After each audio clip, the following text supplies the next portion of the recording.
नमिता मुंदड़ाजी। महोदय, अध्यक्ष महोदय, ही जी स्कीम आहे त्याच्यामध्ये अजून एक प्रॉब्लेम इकडे माझ्या निदर्शनात लोकांनी आणलेला आहे.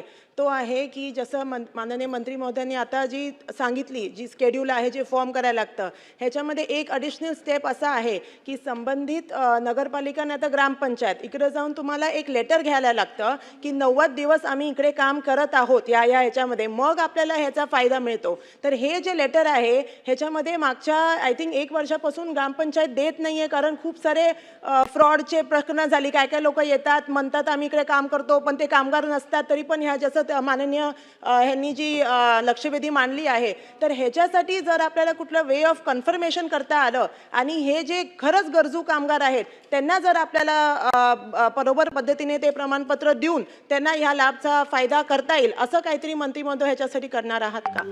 यामध्ये आपण पाहिलं की सन्मान्य सदस्यांनी जो विषय मांडला आहे तो खरा आहे. आपण याच्यापूर्वी जे ग्रामीण भागातील कामगार आहेत त्यांना ग्रामसेवकाचं सर्टिफिकेट, ज्या ठेकेदाराच्या अंतर्गत ते काम करतात त्या ठेकेदाराचं 90 दिवस काम केल्याचं सर्टिफिकेट हे आपण घेत होतो. शहरी भागामध्ये नगरपालिकेचं आपण सर्टिफिकेट घेत होतो. पण यामध्ये मोठ्या प्रमाणात ग्रामसेवकांचं आंदोलन झालं. आपण या संबंधात ग्रामविकास विभागासोबत वेळोवेळी बैठका केल्या, पण अजूनही त्या आंदोलनातनं तोडगा निघाला नाही आहे. त्यामुळे तोपर्यंत आपण जे ठेकेदार ज्यांच्या इथे यांनी काम केलं आहे अशा ठेकेदाराचं 90 दिवसाचं अनुभवाचं प्रमाणपत्र घेतो आहे आणि त्यावर त्यांची नोंदणी करतो आहे. आणि जो 1 रुपया त्याला शुल्क लागत होतो ती शुल्कसुद्धा आपण आता माफ केला आहे आणि विनामूल्य याचा लाभ आता कामगारांना मिळणार आहे. 90 दिवसाचा अनुभव प्रमाणपत्र दिलं तरी यामध्ये चालणार आहे.